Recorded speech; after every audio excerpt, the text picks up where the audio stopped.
presents Sojourn, written by R.A. Salvatore, narrated by Victor Devine. Prelude. The dark elf sat on the barren mountainside, watching anxiously as the line of red grew above the eastern horizon. This would be perhaps his 100th dawn, and he knew well the sting the searing light would bring to his lavender eyes. Eyes that had known only the darkness of the Underdark for more than 4 decades. The drow did not turn away, though, when the upper rim of the flaming sun crested the horizon. He accepted the light as his purgatory, a pain necessary if he was to follow his chosen path, to become a creature of the surface world.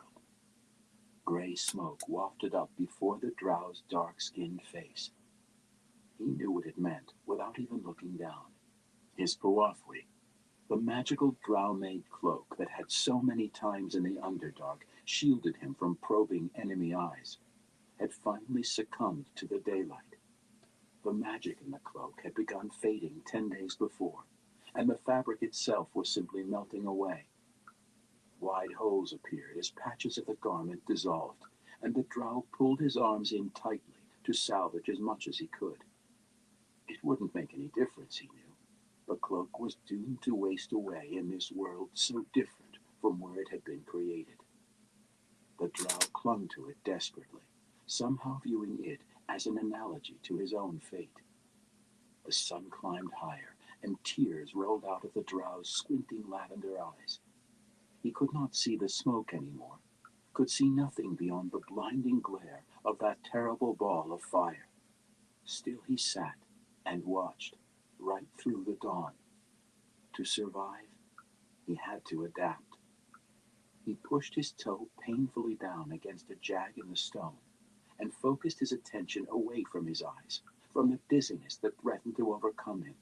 He thought of how thin his finely woven boots had become, and knew that they too would soon dissipate into nothingness. And his scimitars, perhaps? Those magnificent drow which had sustained him through so many trials, no more. What if awaited Gwenevere, his magical panther companion? Unconsciously, the drow dropped a hand into his pouch to feel the marvelous figurine, so perfect in every detail, which he used to summon the cat. Its solidity reassured him in that moment of doubt. It, too, had been crafted by the Dark Elves, imbued with the magic so particular to their domain. Would Gwenevere soon be lost? What a pitiful creature I will become, the drow lamented in his native tongue. He wondered, not for the first, and certainly not for the last, about the wisdom of his decision to leave the Underdark, to forsake the world of his evil people. His head pounded, sweat rolled into his eyes, heightening the sting. The sun continued its ascent, and the drow could not endure. He rose and turned toward the small cave he had taken as his home, and he again put a hand absently on the panther figurine. He hung in tatters about him, serving as meager protection from the mountain wind's chill bite. In the Underdark, except for slight currents rising off pools of magma, and no chill except for the icy touch of an undead monster. This surface world, which the drow had known for several months, showed him many differences, many variables, too many, he often believed. Drizzt Do'Urden would not surrender.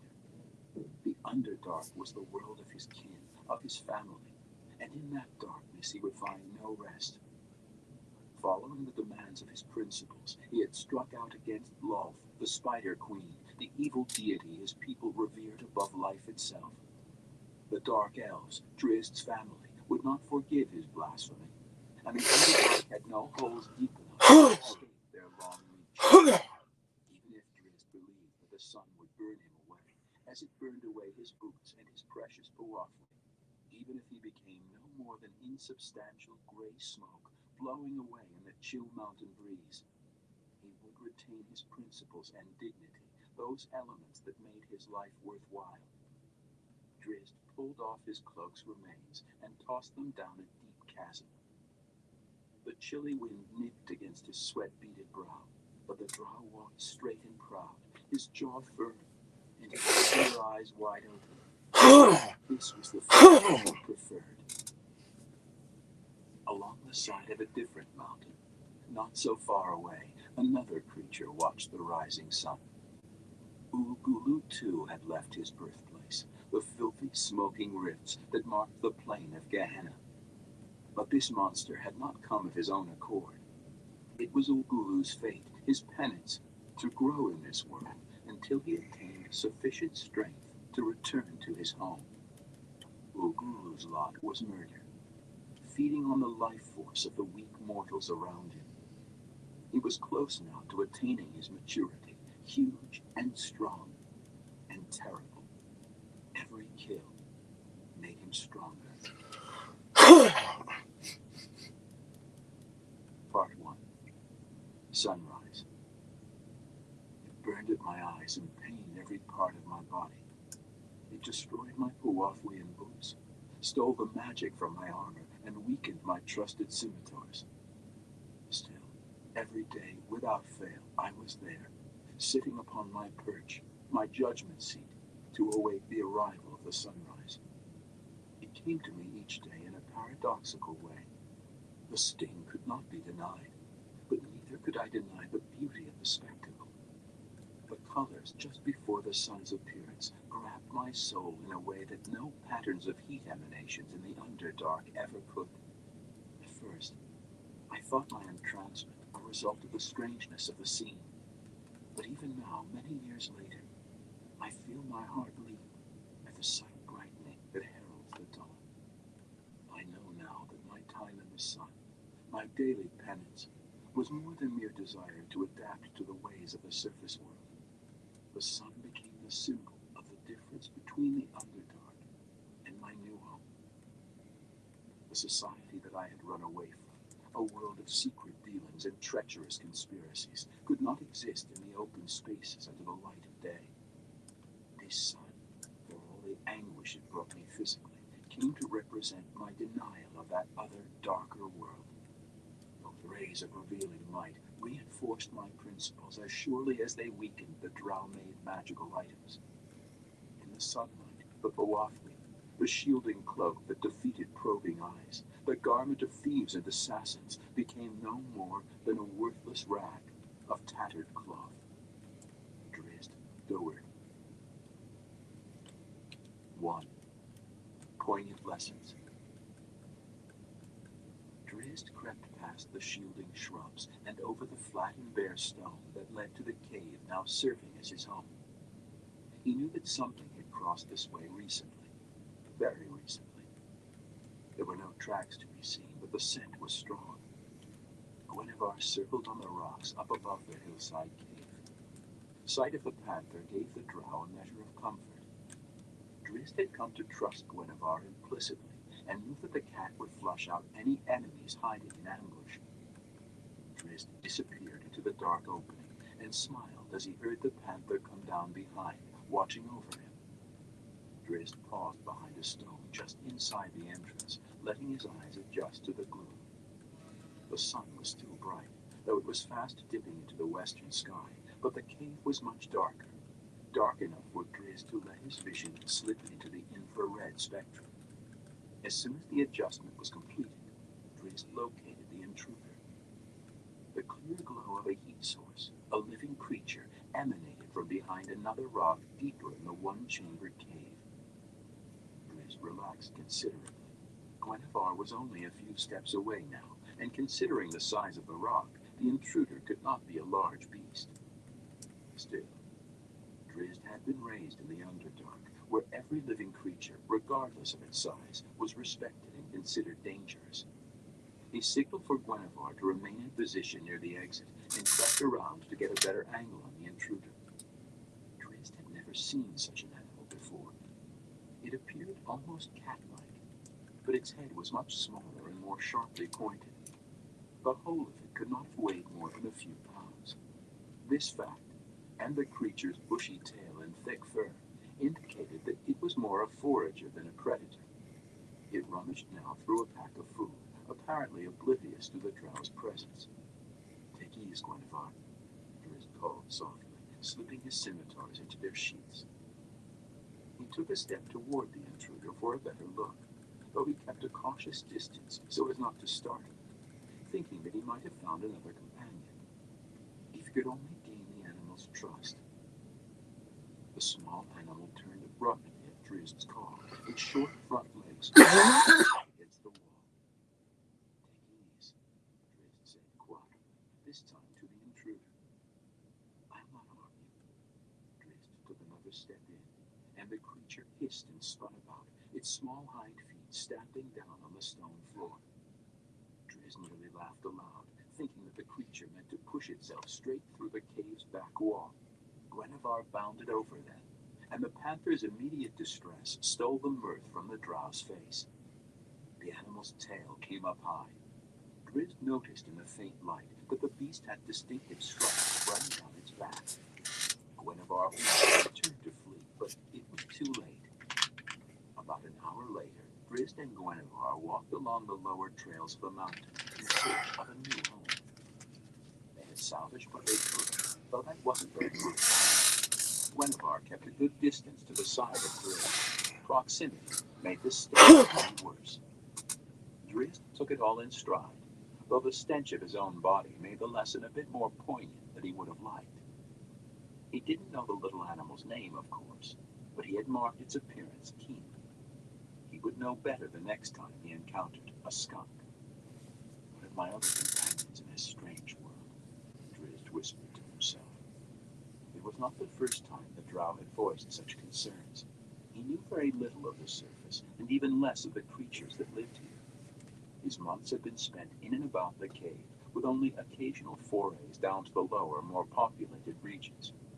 There, in his foraging, he had seen some animals, usually at a distance, and had even observed some humans.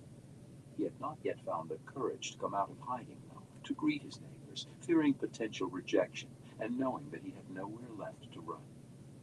The sound of rushing water led the reeking drow and panther to a fast-running brook.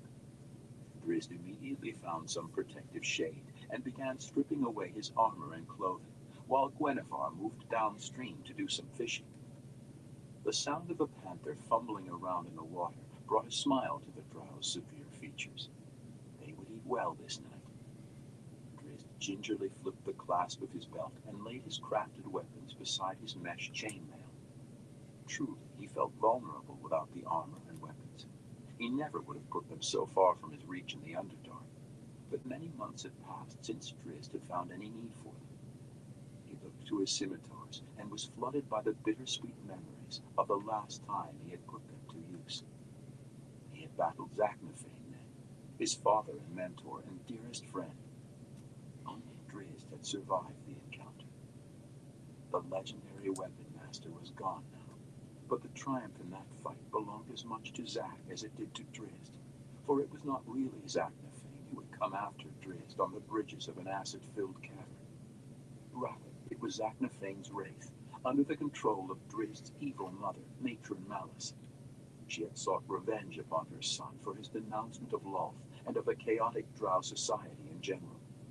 Drizzt had spent more than 30 years in Menzo Barenson, but had never accepted the malicious and cruel ways that were the norm in the drow city. He had been a constant embarrassment to House Do'Urden, despite his considerable skill with weapons.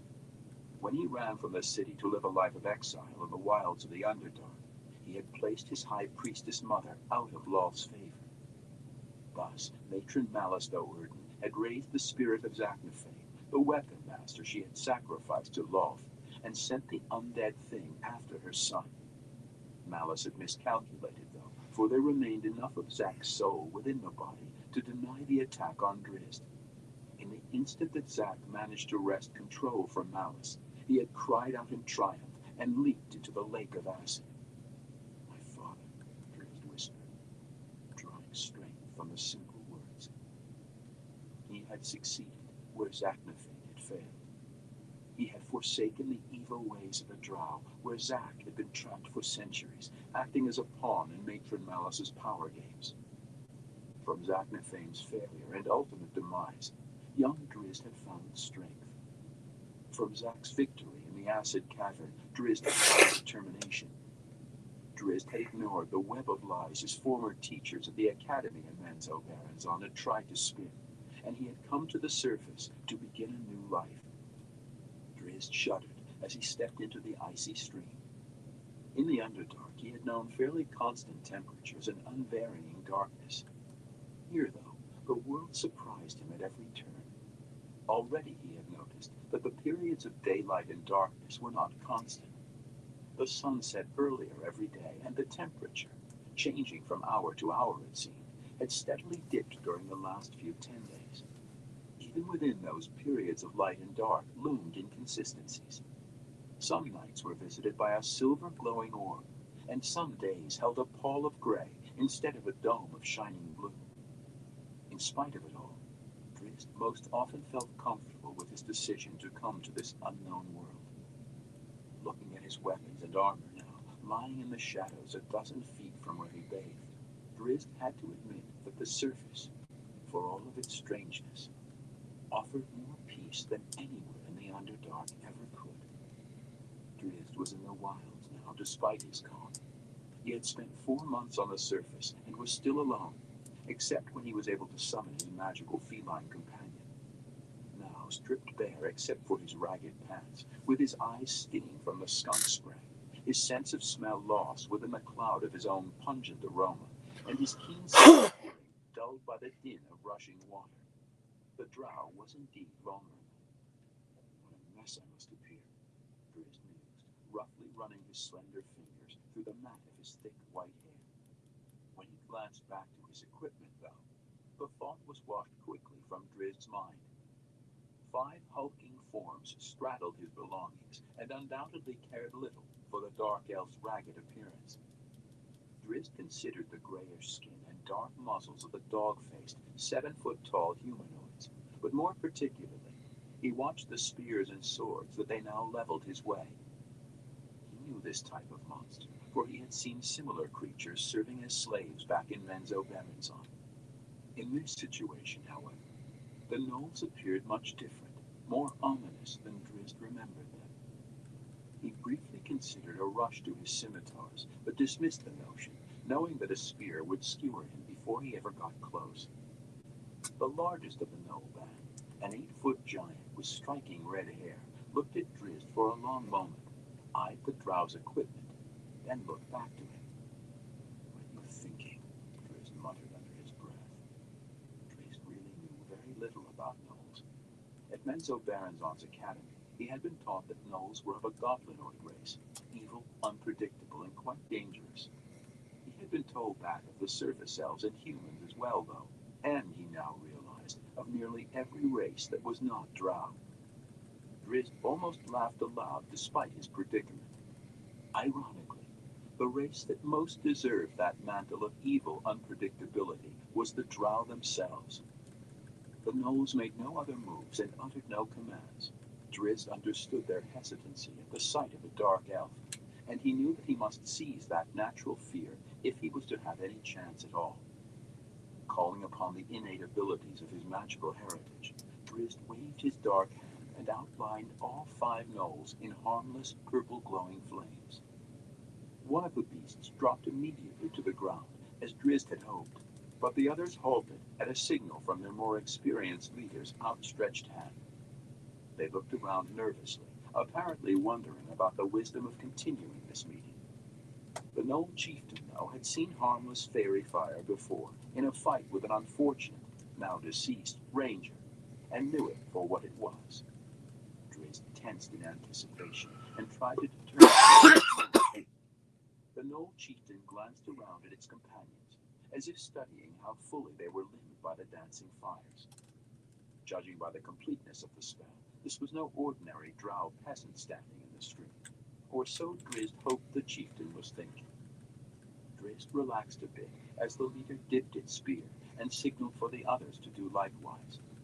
The gnoll then barked a jumble of words that sounded like gibberish to the drow. Seeing Drizzt's obvious confusion, the gnoll called something in the guttural tongue of goblins. Drizzt understood the goblin language, but the Knoll's dialect was so very strange that he managed to decipher only a few words, friend and leader being among them. Cautiously, Drizzt took a step toward the bank. The Knolls gave ground, opening a path to his belongings. Drizzt took another tentative step, then grew more at ease when he noticed a black feline form crouched in the bushes a short distance away. At his command, Guinevere, in one great spring, would come crashing into the Knoll band. "You and I to walk together?" Drizzt asked the Knoll leader, using the goblin tongue and trying to stimulate the creature's dialect. The Knoll replied in a hurried shout, and the only thing that Drizzt thought he understood was the last word of the question. "Allied?" Drizzt nodded slowly, hoping he understood the creature's full meaning. "Ally," the Knoll crowed, and all of its companions smiled and laughed in relief and patted each other on the back. Drizzt reached his equipment then, and immediately strapped on his scimitars. Seeing the Knolls distracted, the Drow glanced at Guinevere and nodded to the thick growth along the trail ahead. Swiftly and silently, Guinevere took up a new position. No need to give all of his secrets away, Drizzt figured, not until he truly understood his new companion's intentions. Drizzt walked along with the Knolls down the mountain's lower, winding passes. The Knolls kept far to the Drow's sides, whether out of respect for Drizzt and the reputation of his race, or for some other reason, he could not know. More likely, Drizzt suspected, they kept their distance simply because of his odor, which the bath had done little to diminish. The Knoll leader addressed Drizzt every so often, accentuating his excited words with a sly wink or a sudden rub of its thick, padded hands. Drizzt had no idea of what the Knoll was talking about, but he assumed from the creature's eager lip-smacking that it was leading him to some sort of feast. Drizzt soon guessed the band's destination, for he had often watched from jutting peaks high in the mountains the lights of a small human farming community in the valley. Drizzt could only guess at the relationship between the Knolls and the human farmers, but he sensed that it was not a friendly one. When they neared the village, the Knolls dropped into defensive positions, followed lines of shrubs, and kept to the shadows as much as possible. Twilight was fast approaching as the troop made its way around the village's central area to look down upon a secluded farmhouse off to the west. The Knoll chieftain whispered to Drizzt, slowly rolling out each word so that the Drow might understand. "One family," he croaked. "3 men, 2 women, 1 young woman." "And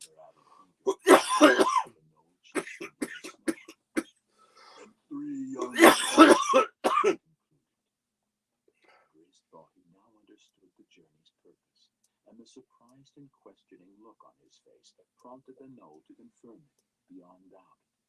"Enemies," the leader declared. Drizzt, knowing next to nothing of the 2 races, was in a dilemma. The Knolls were raiders, that much was clear, and they meant to swoop down upon the farmhouse as soon as the last daylight faded away. Drizzt had no intention of joining them in their fight, unless he had a lot more information concerning the nature of the conflict. "Enemies?" he asked. The Knoll leader crinkled its brow in apparent consternation. It spouted a line of gibberish in which Drizzt thought he heard, "Human, weakling, slave." All the Knolls sensed the Drow's sudden uneasiness, and they began fingering their weapons and glancing to each other nervously. 3 men, Drizzt said. The Knoll jabbed its spear savagely toward the ground. "Kill oldest, catch 2. Women?" The evil smile that spread over the Knoll's face answered the question beyond doubt, and Drizzt was beginning to understand where he stood in the conflict. "What of the children?" He eyed the Knoll leader squarely and spoke each word distinctly. There could be no misunderstanding. His final question confirmed it all, for while Drizzt could accept the typical savagery concerning mortal enemies, he could never forget the one time he had participated in such a raid. He had saved an elven child on that day, had hidden the girl under her mother's body to keep her from the wrath of his Drow companions. Of all the many evils Drizzt had ever witnessed, the murder of children had been the worst. The gnoll thrust its spear toward the ground, its dog face contorted in wicked glee. "I think not," Drizzt said simply, fire springing up in his lavender eyes. Somehow, the gnolls noticed, his scimitars had appeared in his hands. Again the gnoll's snout crinkled, this time in confusion. It tried to get its spear up in defense, not knowing what this strange drow would do next, but was too late. Drizzt's rush was too quick. Before the gnoll's spear tip even moved, the drow waded in, scimitars leading. The other 4 gnolls watched in amazement as Drizzt's blades snapped twice, tearing the throat from their powerful leader. The giant gnoll fell backward silently, grasping futilely at its throat. A gnoll to the side reacted first, leveling its spear and charging at Drizzt. The agile drow easily deflected the straightforward attack, but was careful not to slow the gnoll's momentum. As the huge creature lumbered past, Drizzt rolled around beside it and kicked at its ankles. Off balance, the gnoll stumbled on, plunging its spear deep into the chest of a startled companion. The gnoll tugged at the weapon, but it was firmly embedded, its barbed head hooked around the other gnoll's backbone. The gnoll had no concern for its dying companion. All it wanted was its weapon. It tugged and twisted and cursed and spat into the agonized expressions crossing its companion's face, until a scimitar bashed in the beast's skull. Another gnoll, seeing the drow distracted and thinking it wiser to engage the foe from a distance, raised its spear to throw. Its arm went up high, but before the weapon ever started forward, Guinevere crashed, and the gnoll and panther tumbled away. The gnoll smashed heavy punches into the panther's muscled side, but Guinevere's raking claws were more effective by far. In the split second it took Drizzt to turn from the 3 dead gnolls at his feet, the 4th of the band lay dead beneath the great panther. The 5th had taken flight. Guinevere tore free of the dead gnoll's stubborn grasp. The cat's sleek muscles ripped anxiously as it awaited the expected command. Drizzt considered the carnage around him, the blood on his scimitars, and the horrible expressions on the faces of the dead. He wanted to let it end, for he realized that he had stepped into a situation beyond his experience, had crossed the paths of 2 races that he knew very little about. After a moment of consideration, though, the single notion that stood out in the drow's mind was the gnoll leader's gleeful promise of death to the human children. Too much was at stake. Drizzt turned to Guinevere, his voice more determined than resigned. "Go get him." The gnoll scrambled along the trails, its eyes darting back and forth as it imagined dark forms behind every tree or stone. "Drow!" it rasped over and over, using the word itself as encouragement during its flight. "Drow! Drow!" Puffing and panting, the gnoll came into a copse of trees stretching between 2 steep walls of bare stone. It tumbled over a fallen log, slipped, and bruised its ribs on the angled slope of a moss-covered stone. Minor pains would not slow the frightened creature, though, not in the least. The gnoll knew it was being pursued, sensed a presence slipping in and out of the shadows just beyond the edges of its vision. As it neared the end of the copse, the evening gloom thick about it, the gnoll spotted a set of yellow glowing eyes peering back at it. The gnoll had seen its companion taken down by the panther and could make a guess as to what now blocked its path. Gnolls were cowardly monsters, but they could fight with amazing tenacity when cornered. So it was now. Realizing that it had no escape, it certainly couldn't turn back in the direction of the dark elf. The gnoll snarled and heaved its heavy spear. The gnoll heard a shuffle, a thump, and a squeal of pain as the spear connected.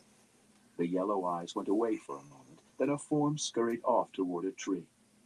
It moved low to the ground, almost cat-like, but the gnoll realized at once that his mark had been no panther. When the wounded animal reached the tree, it looked back, and the gnoll recognized it clearly. "Raccoon!" the gnoll blurted, and it laughed. "I run from raccoon!" The gnoll shook its head and blew away all of its mirth in a deep breath. The sight of the raccoon had brought a measure of relief, but the gnoll could not forget what had happened back down the path. It had to get back to its lair now, back to report to Ulgulu, its gigantic goblin master, its god thing, about the drow. It took a step to retrieve the spear, then stopped suddenly, sensing a movement from behind. Slowly, the gnoll turned its head. It could see its own shoulder and the moss-covered rock behind. The knoll froze. Nothing moved behind it. Not a sound issued from anywhere in the copse, but the beast knew that something was back there. The goblinoid's breath came in short rasps. Its fat hands clenched and opened at its sides. The knoll spun quickly and roared, but the shout of rage became a cry of terror as 600 pounds of panther leaped down upon it from a low branch. The impact knocked the knoll out flat, but it was not a weak creature. Ignoring the burning pains of the panther's cruel claws, the knoll grasped Guinevere's plunging head, held on desperately to keep the deadly maw from finding a hold on its neck. For nearly a minute the knoll struggled, its arms quivering under the pressure of the powerful muscles in the panther's neck. The head came down then, and Guinevere found a hold. Great teeth locked on the knoll and squeezed away the doomed creature's breath. The knoll flailed and thrashed wildly. Somehow it managed to roll back over the panther. Guinevere remained vice-like, unconcerned, the maw held firm. In a few minutes, the thrashing stopped. 2. Questions of conscience. Drizzt let his vision slip into the infrared spectrum, the night vision that could see gradations of heat as clearly as he viewed objects in the light. To his eyes, his scimitars now shone brightly with the heat of fresh blood, and the torn knoll bodies spilled their warmth into the open air.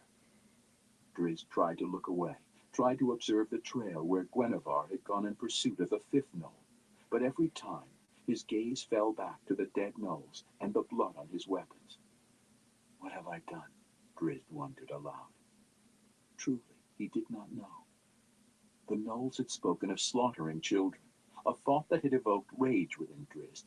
But what did Drizzt know of the conflict between the knolls and the humans of the village? Might the humans, even the human children, be monsters? Perhaps they had raided the knolls' village and killed without mercy. Was the knolls meant to strike back because they had no choice, because they had to defend themselves? Drizzt ran from the grisly scene in search of Guinevere, hoping he could get to the panther before the fifth knoll was dead. If he could find the knoll and capture it, he might be able to learn some of the answers that he desperately needed to know. He moved with swift and graceful strides, making barely a rustle as he slipped through the brush along the trail. He found signs of the knolls passing easily enough, and he saw, to his fear, that Guinevere had also discovered the trail. When he came at last to the narrow copse of trees, he fully expected that his search was at its end. Still, Drizzt's heart sank when he saw the cat, reclined beside the final kill. Guinevere looked at Drizzt curiously as he approached, the drow's stride obviously agitated. What have we done, Guinevere? Drizzt whispered. The panther tilted its head as though it did not understand. Who am I to pass such judgment? Drizzt went on, talking to himself more than to the cat. He turned from Guinevere and the dead knolls and moved to a leafy bush, where he could wipe the blood from his blade. The knolls did not attack me, but they had me at their mercy when they first found me in the stream, and I repay them by spilling their blood. Drizzt spun back on Guinevere with the proclamation, as if he expected, even hoped, that the panther would somehow berate him, somehow condemn him and justify his guilt. Guinevere hadn't moved an inch and did not now, and the panther's saucer eyes, shining greenish-yellow in the night, did not bore into Drizzt, did not incriminate him for his actions in any way. Drizzt started to protest, wanting to wallow in his guilt, but Guinevere's calm acceptance would not be shaken.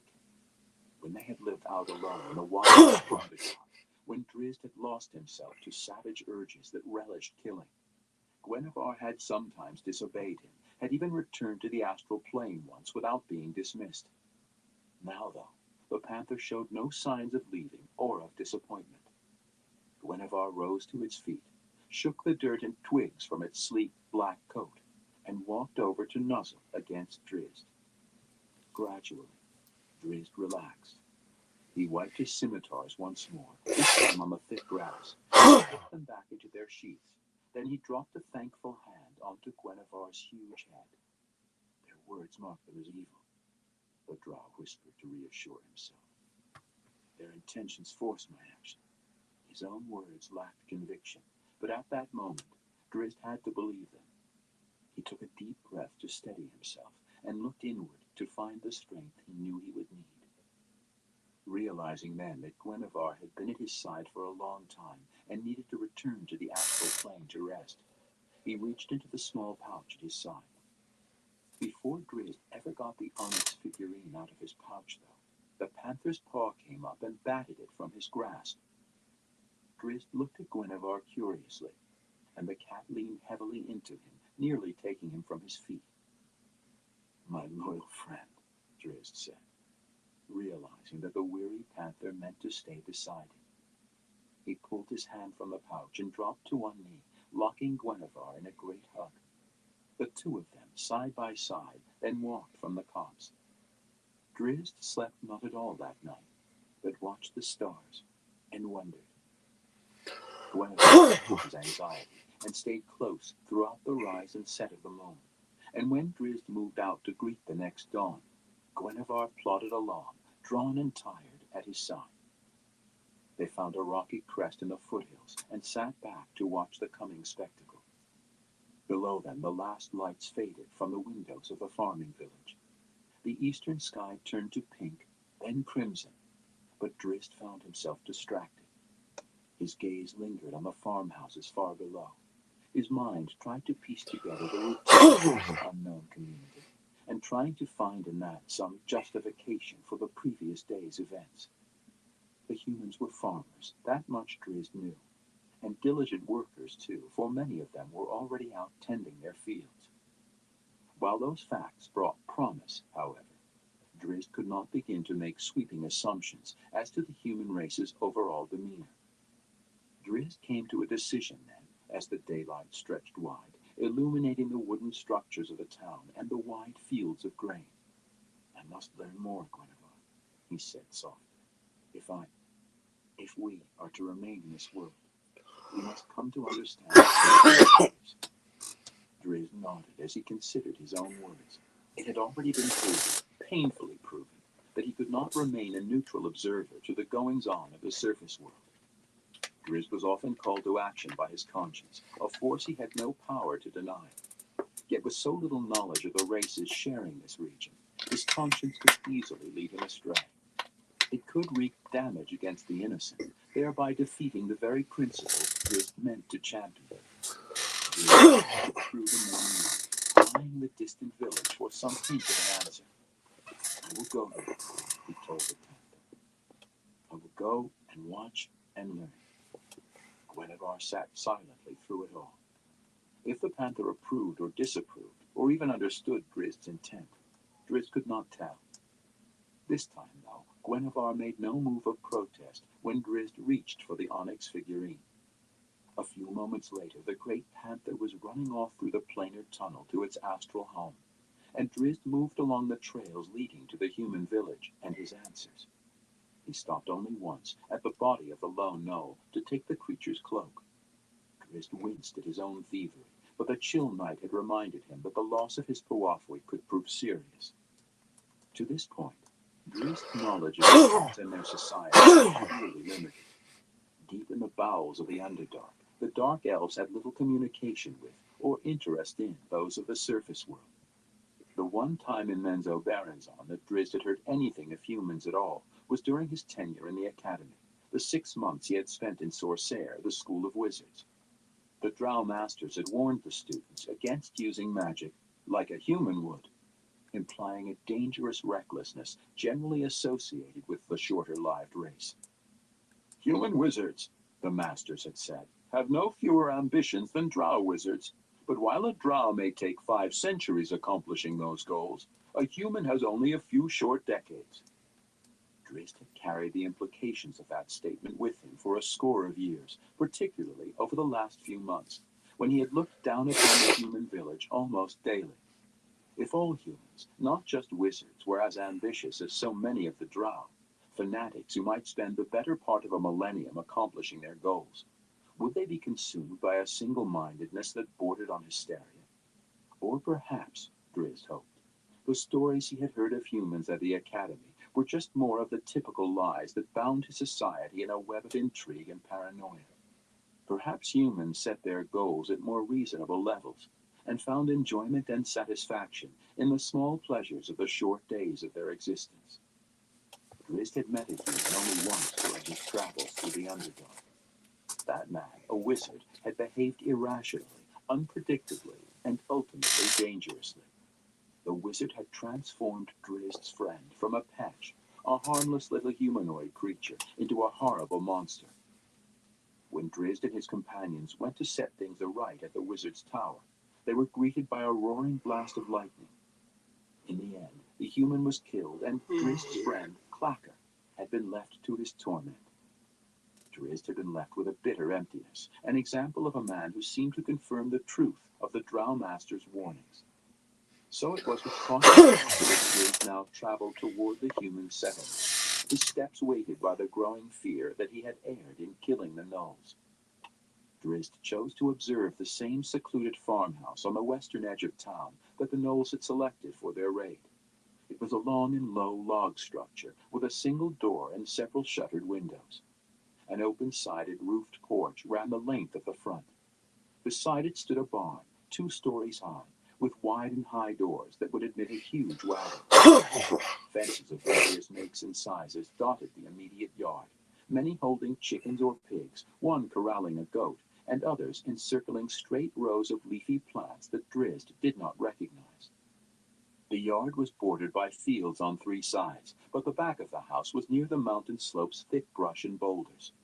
Drizzt dug in under the low branches of a pine tree to the side of the house's rear corner, affording him a view of most of the yard. The 3 adult men of the house, 3 generations, Drizzt guessed by their appearances, worked the fields, too far from the trees for Drizzt to discern many details.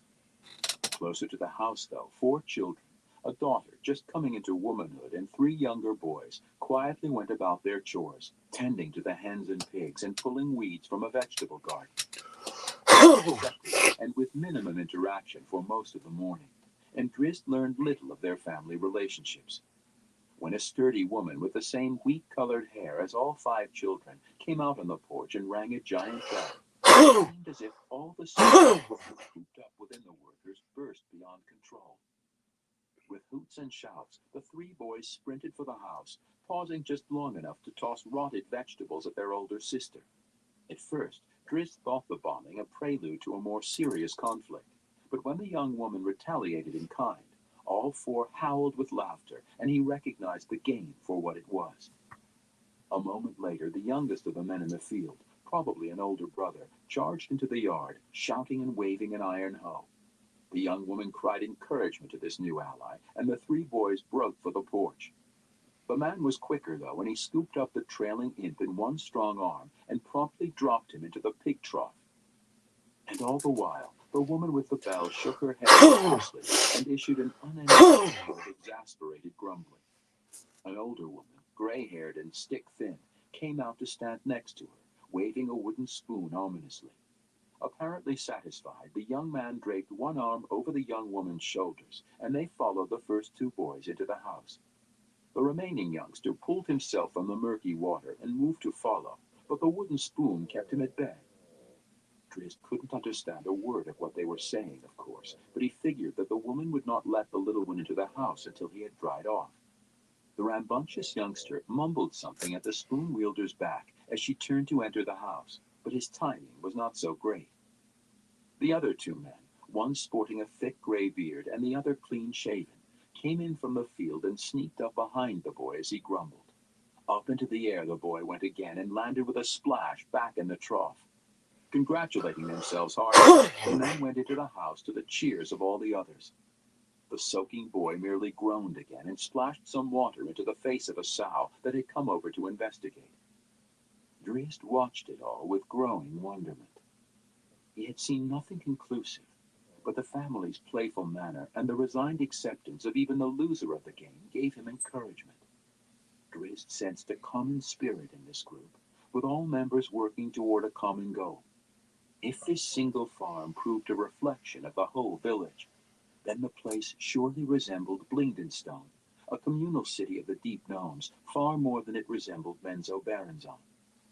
The afternoon went much the same way as the morning, with a mixture of work and play evident throughout the farm. The family retired early, turning down their lamps soon after sunset, and Drizzt slipped deeper into the thicket of the mountainside to consider his observations. He still couldn't be certain of anything, but he slept more peacefully that night, untroubled by nagging doubts concerning the dead gnolls.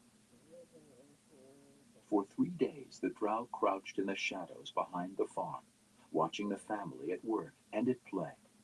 The closeness of the group became more and more evident, and whenever a true fight did erupt among the children, the nearest adult quickly stepped in and mediated it to a level of reasonableness. Invariably, the combatants were back at play together within a short span. All doubts had flown from Drizzt. "Where are my blades, rogues?" he whispered to the quiet mountains one night. The young drow renegade had decided that if any gnolls or goblins, or creatures of any other race at all, tried to swoop down upon this particular farming family, they first would have to contend with the whirling scimitars of Drizzt Do'Urden. Drizzt understood the risk he was taking by observing the farm family. If the farmer folk noticed him, a distinct possibility, they surely would panic. At this point in his life, though, Drizzt was willing to take that chance. A part of him may even have hoped to be discovered. Early on the morning of the 4th day, before the sun had found its way into the eastern sky, Drizzt set out on his daily patrol, circumventing the hills and woodlands surrounding the lone farmhouse. By the time the drow returned to his perch, the workday on the farm was in full swing. Drizzt sat comfortably on a bed of moss and peered from the shadows into the brightness of the cloudless day. Less than an hour later, a solitary figure crept from the farmhouse and in Drizzt's direction. It was the youngest of the children, the sandy-haired lad, who seemed to spend nearly as much time in the trough as out of it, usually not of his own volition.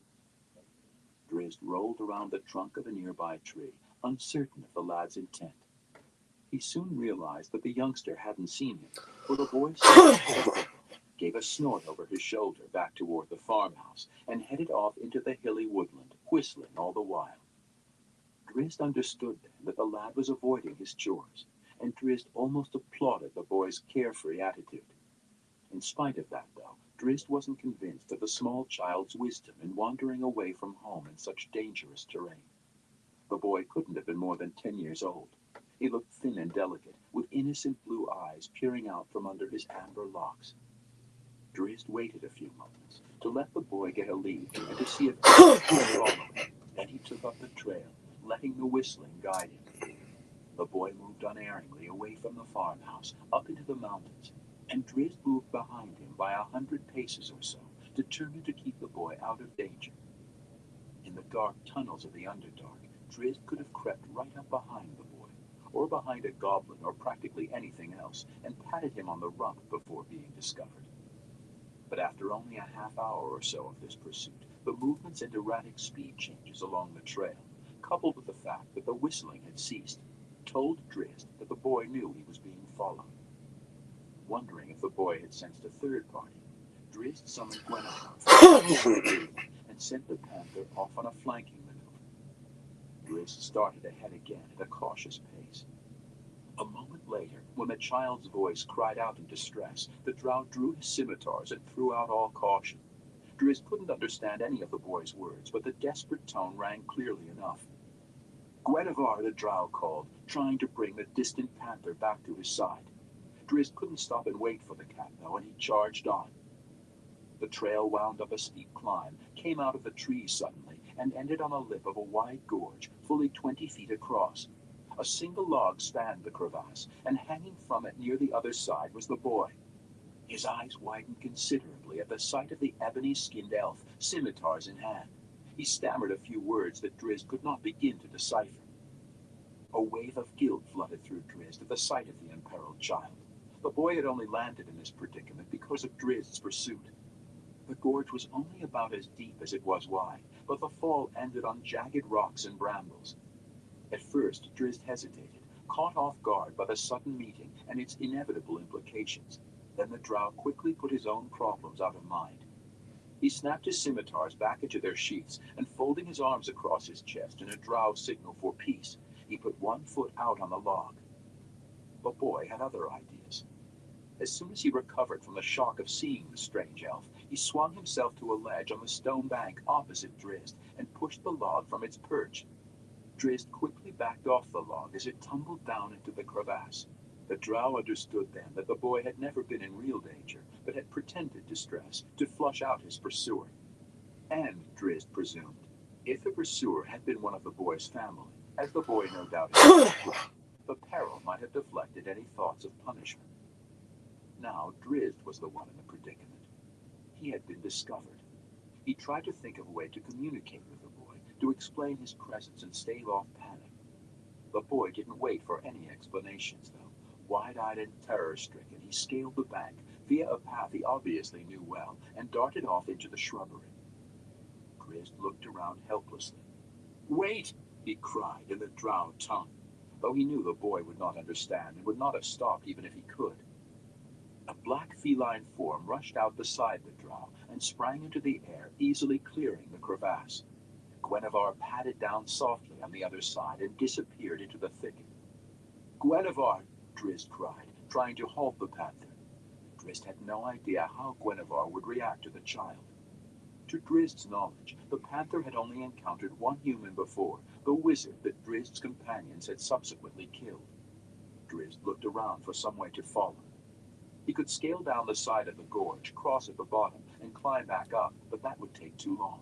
Drizzt ran back a few steps, then charged the gorge and leaped into the air, calling on his innate powers of levitation as he went. Drizzt was truly relieved when he felt his body pull free of the ground's gravity. He hadn't used his levitation spell since he had come to the surface. The spell served no purpose for a drow hiding under the open sky. Gradually, Drizzt's initial momentum carried him near the far bank. He began to concentrate on drifting down to the stone, but the spell ended abruptly, and Drizzt plopped down hard. He ignored the bruises on his knee, and the questions of why his spell had faltered, and came up running, calling desperately for Guenhwyvar to stop. Drizzt was relieved when he found the cat. Guenhwyvar sat calmly in a clearing, one paw casually pinning the boy face down to the ground. The child was calling out again, for help, Drizzt assumed, but appeared unharmed. "Come, Guenhwyvar," Drizzt said quietly, calmly. "Leave the child alone." Guenhwyvar yawned lazily and complied, padding across the clearing to stand at its master's side. The boy remained down for a long moment. Then, summoning his courage, he moved suddenly, leaping to his feet and spinning to face the dark elf and the panther. His eyes seemed wider still, almost a caricature of terror, peeking out from his now dirty face. "What are you?" the boy asked in the common human language. Drizzt held his arms out to the sides to indicate that he did not understand. On impulse, he poked a finger into his chest and replied, "Drizzt Do'Urden." He noticed that the boy was moving slightly, secretly dropping one foot behind the other and sliding the other back into place. Drizzt was not surprised, and he made certain that he kept Guenhwyvar in check this time, when the boy turned on his heel and sprinted away, screaming, "Help! It's a Drizzit!" with every stride. Drizzt looked at Guenhwyvar and shrugged, and the cat seemed to shrug back. 3. The Whelps. Nathak, a spindle-armed goblin, made his way slowly up the steep, rocky incline, every step weighted with dread. The goblin had to report his findings. 5 dead gnolls could not be ignored, but the unfortunate creature seriously doubted that either Ulgulu or Kempfana would willingly accept the news. Still, what other options did Nathak have? He could run away, flee down the other side of the mountain and off into the wilderness. That seemed an even more desperate course, though, for the goblin knew well Ulgulu's taste for vengeance. The great purple-skinned master could tear a tree from the ground with his bare hands, could tear handfuls of stone from the wall, and could rip the throat from a deserting goblin. Every step brought a shudder as Nathak moved beyond the concealing shrub into the small entry room of his master's cave complex. "About time Yezis is back," one of the other 2 goblins in the room snorted. "Yez been gone for 2 days." Nathak just nodded and took a deep breath. What are ye for? The third goblin asked. Did ye find it in the knolls? Nathak's face blanched, and no amount of deep breathing could relieve the fit that came over the goblin. Ulgulu in there? He asked squeamishly. The two goblin guards looked curiously at each other, then back to Nathak. Ye find it the knolls, one of them remarked, guessing the problem. Dead knolls. Ulgulu won't be glad, the other piped in, and they moved apart, one of them lifting the heavy curtain that separated the entry room from the audience chamber. Nathak hesitated and started to look back, as though reconsidering this whole course. Perhaps flight would be preferable, he thought. The goblin guards grabbed their spindly companion and roughly shoved him into the audience chamber, crossing their spears behind Nathak to prevent any retreat. Nathak managed to find a measure of composure when he saw that it was Kemphana, sitting in a huge chair across the room. Kemphana had earned a reputation among the goblin ranks as the calmer of the ruling brothers, though Kemphana too had impulsively devoured enough of his minions to earn their healthy respect. Kemphana hardly took note of the goblin's entrance, instead busily conversing with Loggerbottoms, the fat hill giant that formerly claimed the cave complex as his own. Nathak shuffled across the room, drawing the gazes of both the hill giant and the huge, nearly as large as the hill giant, scarlet-skinned goblinoid. Yes, Nathak? Kemphana prompted, silencing the hill giant's forthcoming protest with a simple wave of the hand. What have you to report? Me, Nathak stuttered. Kemphana's large eyes suddenly glowed orange, a clear sign of dangerous excitement. Me find it the knolls, Nathak blurted. Dead. Killed it. Loggerbottoms issued a low and threatening growl, but Kemphana clutched the hill giant's arm tightly, reminding him of who was in charge. Dead? The scarlet-skinned goblin asked quietly. Nathak nodded. Kemphana lamented the loss of such reliable slaves, but the Barghest whelp's thoughts at that moment were more centered on his brother's inevitably volatile reaction to the news. Kemphana didn't have long to wait. Dead! Came a roar that nearly split the stone. All three monsters in the room instinctively ducked and turned to the side, just in time to see a huge boulder, the crude door to another room, burst out and go skipping off to the side. Ulgulu! Nathak squealed, and the little goblin fell down on the floor, not daring to look. The huge, purple-skinned goblin-like creature stormed into the audience chamber, his eyes seething in orange-glowing rage. The three great strides took Ulgulu right up the side of the hill giant, and Loggerbottom suddenly seemed very small and vulnerable. Dead! Ulgulu roared again in rage. As his goblin tribe had diminished, killed either by the humans of the village or by other monsters, or eaten by Ulgulu during his customary fits of anger, the small gnoll band had become the primary capturing force for the lair. Kemphana cast an ugly glare at his larger sibling. They had come to the material plane together, two Barghest whelps, to eat and grow. Ulgulu had promptly claimed dominance, devouring the strongest of their victims, and thus growing larger and stronger. By the color of Ulgulu's skin, and by his sheer size and strength, it was apparent that the whelp would soon be able to return to the reeking valley rifts of Gehenna. Kemphana hoped that day was near. When Ulgulu was gone, he would rule. He would eat and grow stronger. Then Kemphana too could escape his interminable weaning period on this cursed plane, could return to compete among the Barghests on their rightful plane of existence. Dead! Ulgulu growled again. Get up, wretched goblin, and tell me how. What did you to my nose? Nathak groveled a minute longer, then managed to rise to his knees. Me no, the goblin whimpered. Nose dead, slashed and ripped. Ulgulu rocked back on the heels of his floppy, oversized feet. The gnolls had gone off to raid a farmhouse, with orders to return with the farmer and his oldest son. Those two hardy human beings would strengthen the Barghest considerably, perhaps even bringing Ulgulu to the level of maturation he needed to return to Gehenna. Now, in light of Nathak's report, Ugulu would have to send lager bombers, or perhaps even go himself, and the sight of either the giant or the purple-skinned monstrosity could prompt the human settlement to dangerous, organized action. "Tefenis!" Ugulu roared suddenly. Over on the far wall, across from where Ugulu had made his crashing entrance, a small pebble dislodged and fell. The drop was only a few feet, but by the time the pebble hit the floor, a slender sprite had zipped out of the small cubby he used as a bedroom, crossed the 20 feet of the audience hall, and ran right up Ugulu's side to sit comfortably atop the bar guest's immense shoulder.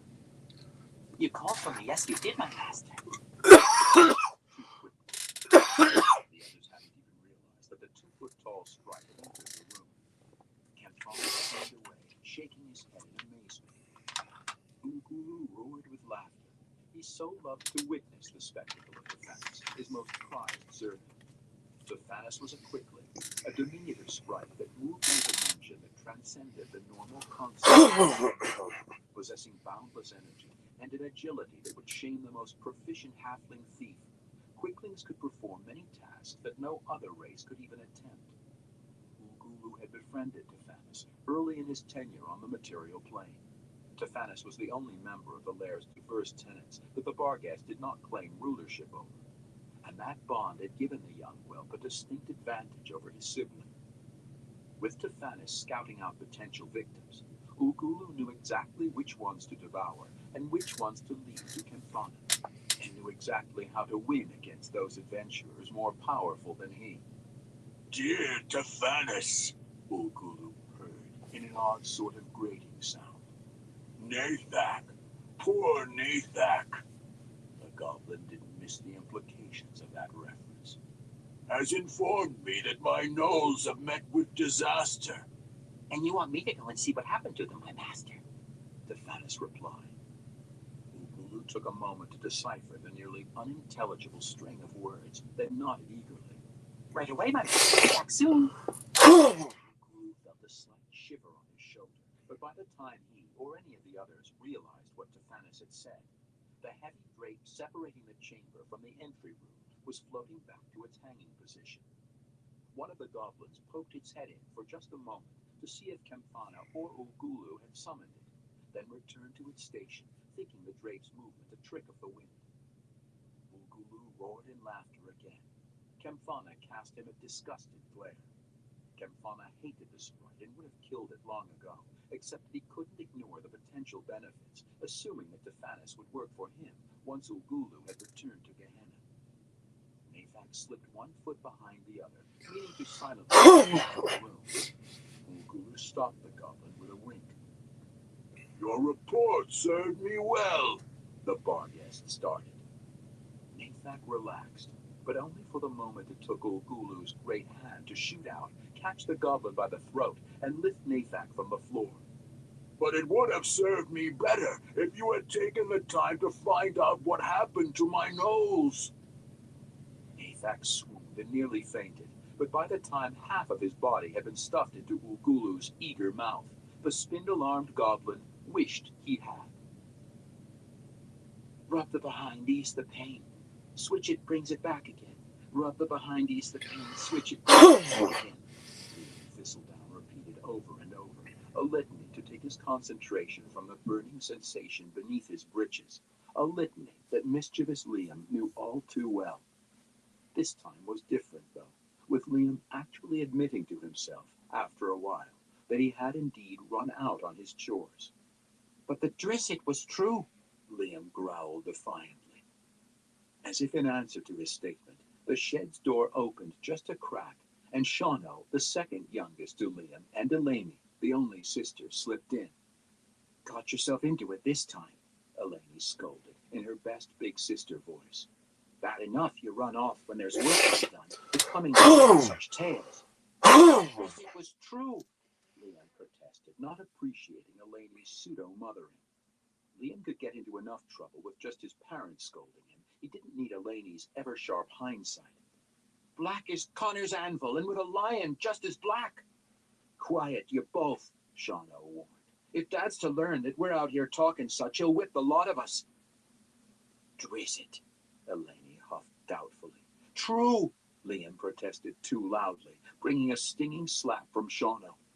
The three turned, faces ashen, when the door swung open. Get in here, Eleni whispered harshly, grabbing Flanny, who was a bit older than Shauno, but 3 years junior, by the collar and hoisting him into the woodshed. Shauno, always the worrier of the group, quickly poked his head outside to see that no one was watching, then softly closed the door. You should not be spying on us, Eleni protested.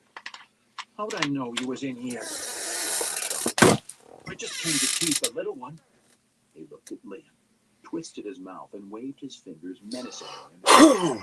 Where? I am the Drizzt, come to eat little boys.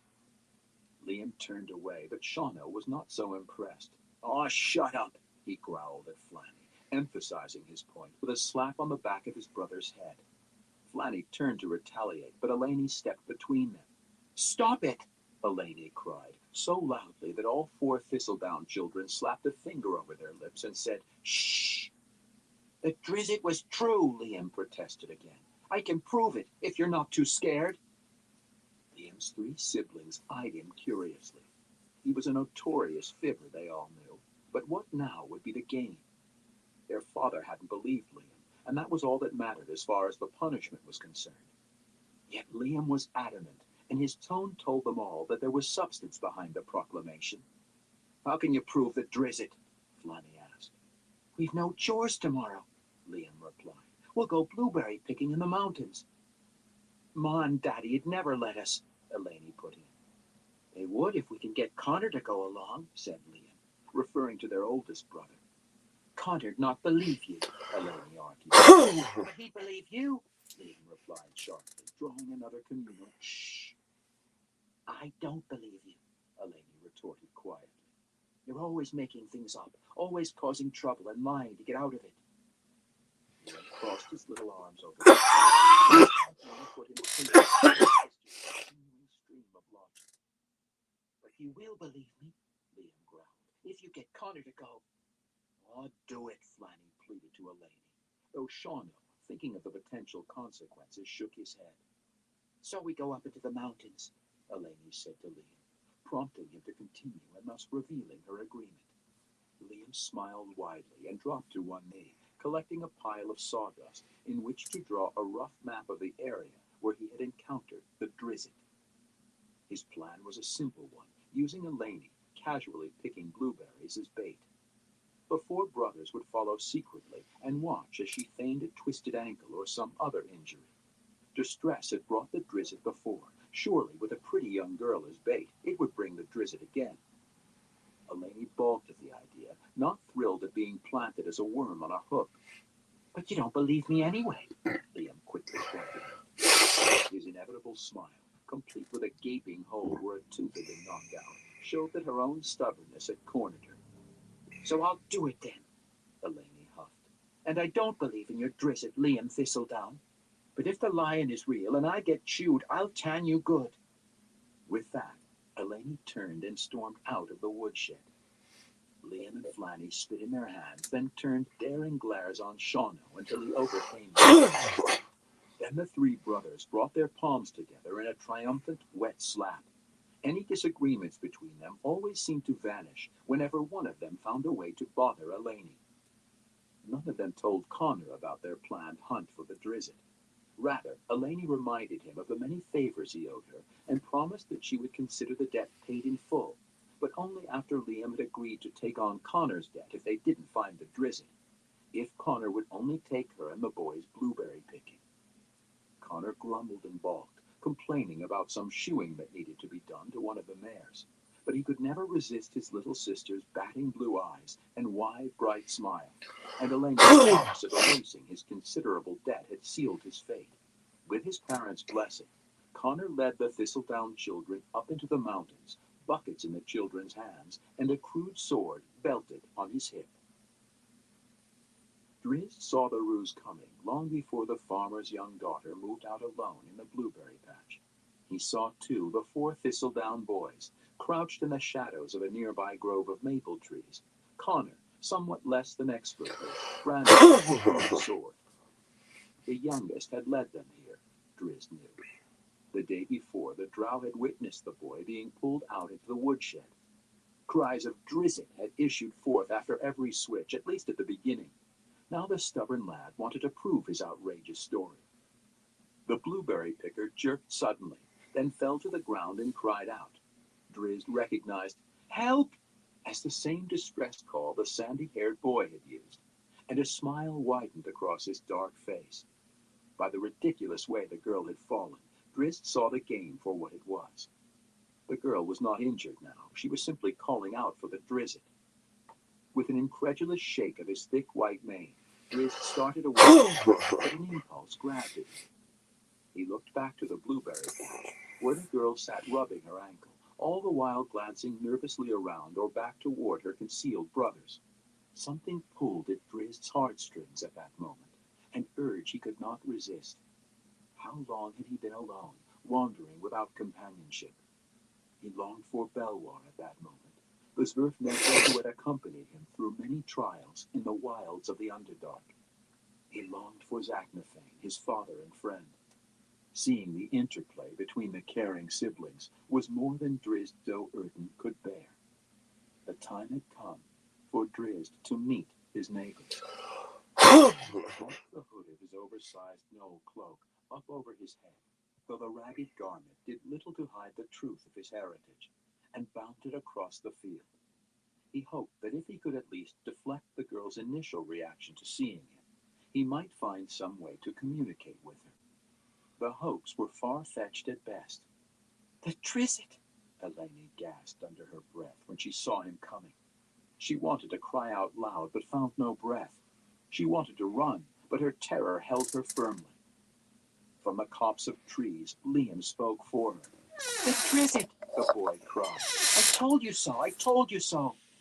He looked to his brothers, and Flanny and Shauna were having the expected excited reactions.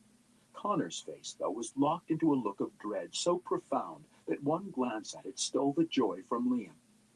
"By the gods!" the eldest Thistledown's son muttered. Connor had adventured with his father, and had been trained to spot enemies. He looked now to his three confused brothers, and muttered a single word that explained nothing to the inexperienced boys.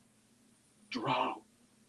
Drizzt stopped a dozen paces from the frightened girl, the first human woman he had seen up close, and studied her. Eleni was pretty by any race's standards, with huge soft eyes, pink cheeks, and smooth golden skin. Drizzt knew there would be no fight here. He smiled at Eleni and crossed his arms gently over his chest. "Drizzt," he corrected, pointing to his chest. A movement to the side turned him away from the girl. "Run, Eleni!" Connor Thistledown cried, waving his sword and bearing down on the drow. "It is a dark elf! A drow! Run for your life!" Of all that Connor had cried, Drizzt only understood the word drow. The young man's attitude and intent could not be mistaken, though, for Connor charged straight between Drizzt and Eleni, his sword tip pointed Drizzt's way. Eleni managed to get to her feet behind her brother, but she did not flee as he had instructed. She too had heard of the evil dark elves, and she would not leave Connor to face one alone. "Turn away, dark elf," Connor growled. "I am an expert swordsman and much stronger than you." Drizzt held his hands out helplessly, not understanding a word. "Turn away!" Connor yelled. On an impulse, Drizzt tried to reply in the drow silent code, an intricate language of hand and facial gestures. "He's casting a spell!" Eleni cried, and she dived down into the blueberries. Connor shrieked and charged. Before Connor even knew of the counter, Drizzt grabbed him by the forearm, used his other hand to twist the boy's wrist and take away the sword, spun the crude weapon 3 times over Connor's head, flipped it in his slender hand, then handed it, hilt first, back to the boy. Drizzt held his arms out wide and smiled. In drow custom, such a show of superiority without injuring the opponent invariably signaled a desire for friendship.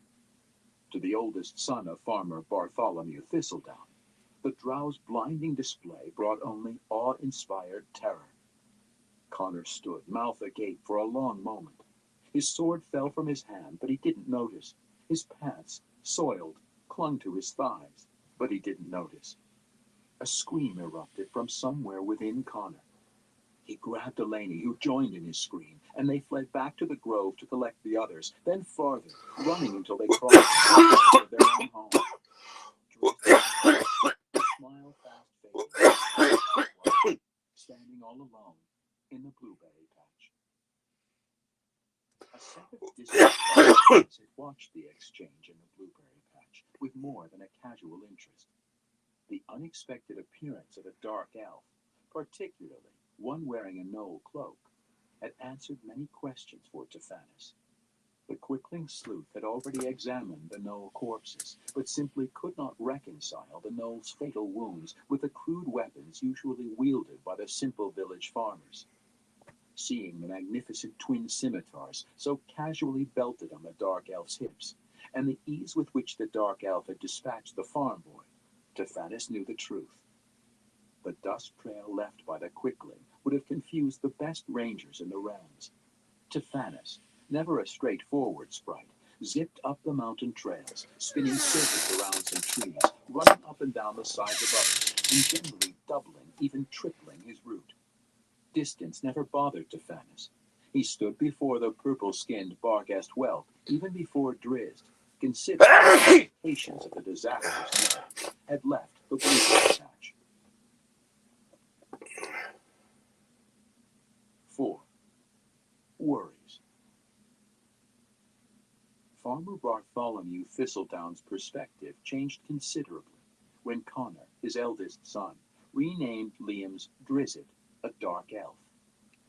Farmer Thistledown had spent his entire 45 years in Maldabar, a village 50 miles up the Dead Orc River north of Sundabar. Bartholomew's father had lived here, and his father's father before him.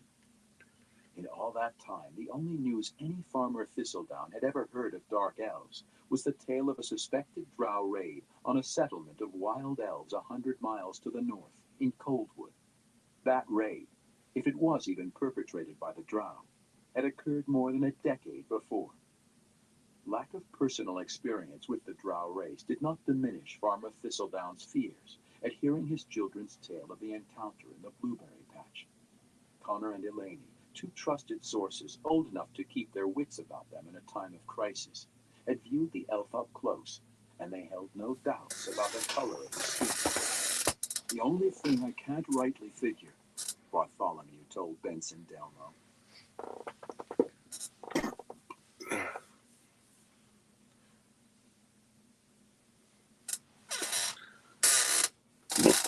Excuse me. All right, everyone. I'm going to call it into this live for tonight.